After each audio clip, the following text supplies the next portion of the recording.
Okay, let's talk about virality. So, for you guys, what is virality? So, virality is the rapid spread of contents, idea, products through online, such as multimedia, websites, and online platforms. So, virality is a spread of content such as, for example, there is a to kay kanang bitang on how the content or chismis kanang ni spread out or unsa kadali ni katag mo na ang pasabot sa virality. Then, the term is used to describe content that generates millions or thousands of views and is often driven by users sharing and engagement.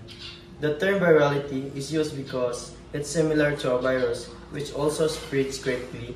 In fact, the formula used to calculate the spread of a virus is the same as the formula used to calculate the online virality.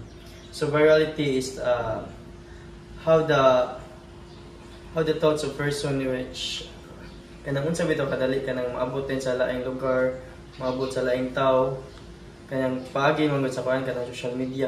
And kuan na kay karon kanang rampant na kay nga ang usa ka story or usa ka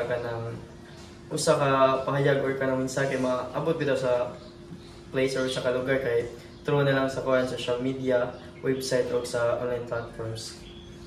And some key virality include kay speed, reach, self-sustainability. So first is speed.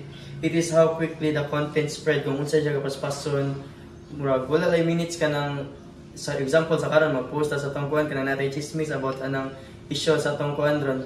Kanang mag-post ang ita o pag seconds kay na kita din sa uban nakatag din ing ana kadali ang kuan sa virality. Then ang reach, how far the content reaches kanang unsa na gilayon maabot na sa kuan kanang international lagi kanang sa tanan na dyan sa over the world na maabot na.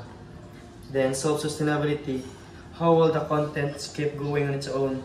Kung unsa kanang unsay impact niya, unsay na kuha niya sa kuan, unsay nahatag niya sa mga katawo. Mo na ang kuan sa virality. Thank you.